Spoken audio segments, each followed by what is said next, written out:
ନମସ୍କାର ଓଡ଼ିଶା। ମହାପ୍ରଭୁଙ୍କ ଆଶୀର୍ବାଦ ଭିକ୍ଷା କଲେ ଅନନ୍ତ ଅମ୍ବାନୀ।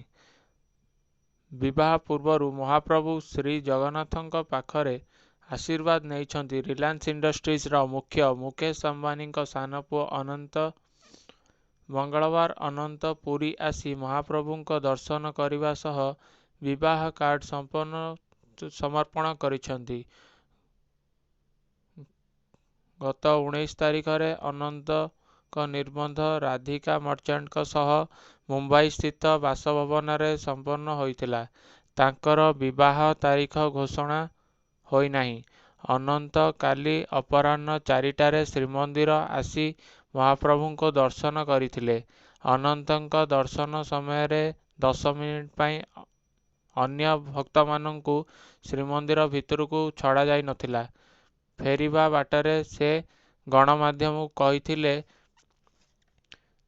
ମହାପ୍ରଭୁଙ୍କ ଦୁର୍ଲଭ ଦର୍ଶନ କରି ଭଲ ଲାଗିଲା। ଜଗନ୍ନାଥଙ୍କ କୃପା ମୋ ପ୍ରତି ରହୁ ଓ ଆପଣଙ୍କ ଆଶୀର୍ବାଦ ରହୁ। ଶ୍ରୀମନ୍ଦିର ପ୍ରଶାସନ ତରଫରୁ ଶୃଙ୍ଖଳିତ ଦର୍ଶନ ସହ 22 ପାହାଚରେ ତାଙ୍କୁ ମହାପ୍ରଭୁଙ୍କ ଖଣ୍ଡୁଆ ବସ୍ତ୍ର, ଶ୍ରୀମନ୍ଦିର କ୍ୟାଲେଣ୍ଡର ଓ ସ୍ୱତନ୍ତ୍ର ପ୍ୟାକେଟ୍ ପ୍ରଦାନ କରାଯାଇଥିଲା। ସିଂହଦ୍ୱାରରେ ଭକ୍ତଙ୍କୁ ବାଣ୍ଟିଲେ 500 ଟଙ୍କିଆ।